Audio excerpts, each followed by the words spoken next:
Yes, family. I thought this might happen. 10 minutes is kind of short, and I'm actually thinking about ways to change up what I'm doing, because I get into this, like there's so many images to describe when it comes to astrology, and like this aspect and that aspect and these kinds of things, like it just takes a long time to do that sort of thing.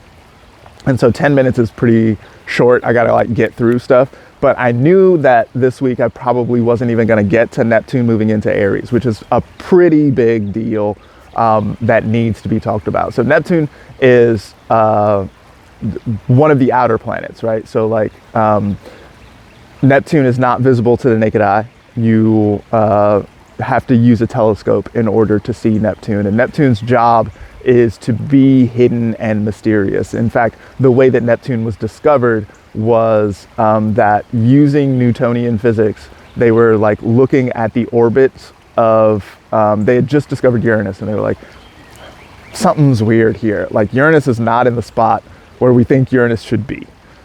And so we think that there is a planet on the other side of Uranus, because if there was a big planet out there pulling gravitationally on Uranus sometimes, then we think that somewhere over there should be a planet, and that would explain why Uranus is not in the spot where it should be. And in fact, this is true. And so like they like trained some telescopes in that area of sky, and they were like, where is it? Where is it going to be? And then they found Neptune, right? So hidden mysteries is like big Neptune business, right?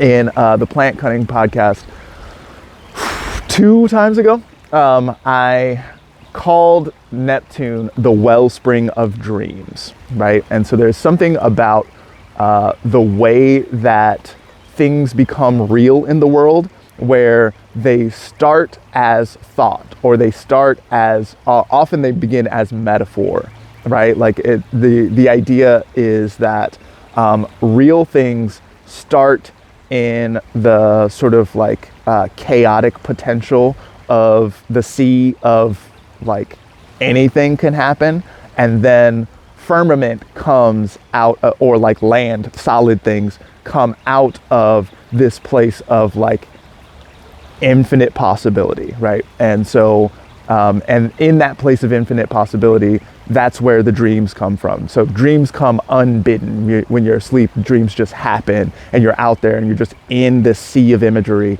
and checking stuff out, right?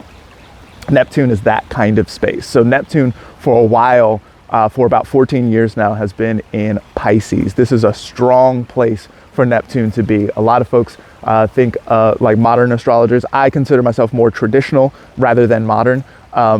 So modern astrologers would consider Pisces to be ruled by Neptune. Now, I prefer traditional rulership. I still think that Pisces is ruled by Jupiter. And if you want my longer analysis of why I think that, then you can go check out the Astrology from the Ground Up, which is the course that I did, a course in fundamentals of astrology. It's all available on zambonifunk.com. If you go to the store page, it's the first one on the list there. But so I still use Jupiter as the ruler of Pisces, but I like to think that Pisces is so perfect for what Neptune is trying to do. Pisces is the deep ocean. It's the place of there's much chaotic potential there. It's very emotional. There's like dreams do really well in this kind of space, right?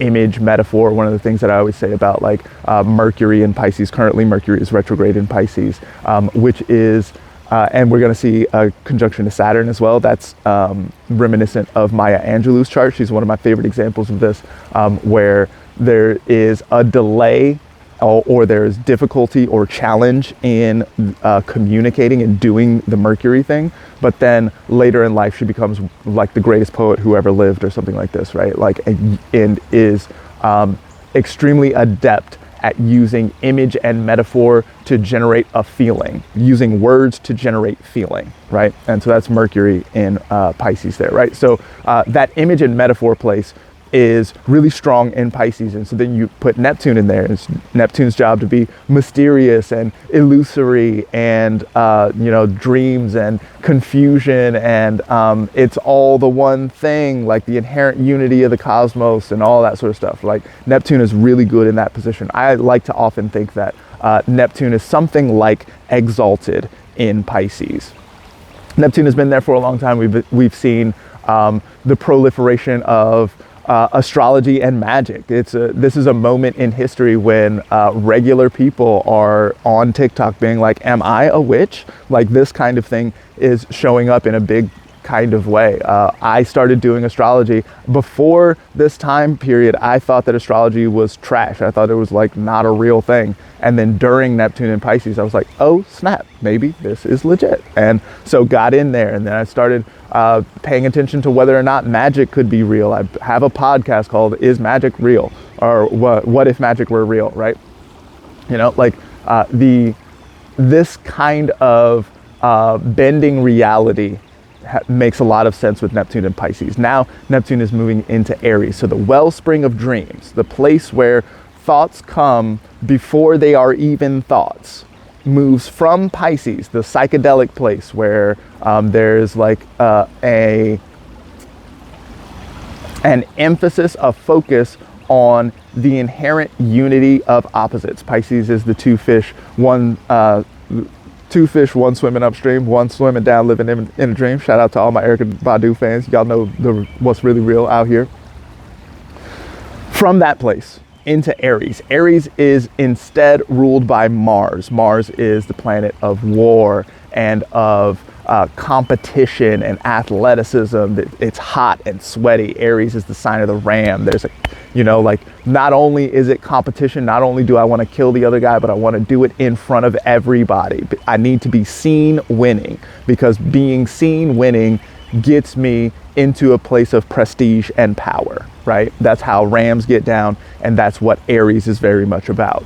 And so this looks like a moment, a 14-year moment, like a long moment here, right?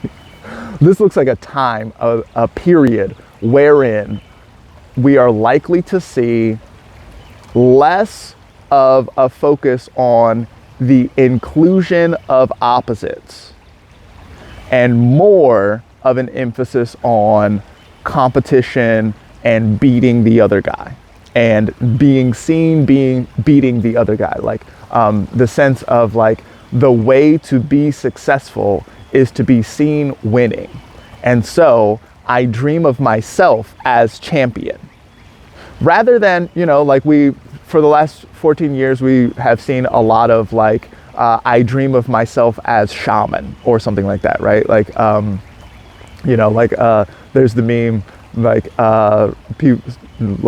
some kid takes LSD and then he's like, oh, is this enlightenment, right? Like, that is where we've been for a while. But instead of like caring so deeply about enlightenment and being like, oh, I'm enlightened and I am going to teach other people about how to be enlightened and this kind of thing, we are more likely to see the dream of oneself as warrior or competitor, especially moving toward victory that is glorious in front of the world. And so, and the other thing here is that, Jupiter rules Pisces. And so Neptune has been beholden to what Jupiter is doing. And so Jupiter spends about a year in a sign, a year, 13 months, something like that. Mars, on the other hand, except for right now, Mars has been in Cancer and doing this retrograde thing for like 7-8 months, something like that. But under normal circumstances, Mars is in a sign for about 6 weeks or something like that. So the wellspring of dreams, which is beholden to Mars, is going to get information that changes on a much quicker basis than it has been for Pisces. While Neptune was in Pisces, then whatever was going on with Jupiter was sort of driving what was happening.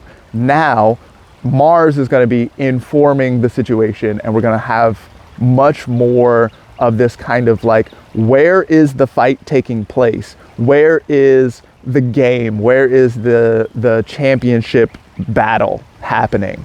And that is likely to move quickly, and there's a chase that looks like it wants to be super important historically and culturally during this upcoming 14-year period of time. Again, my 10 minutes are up. Yeah, let me know what you think about this. I'll be very interested.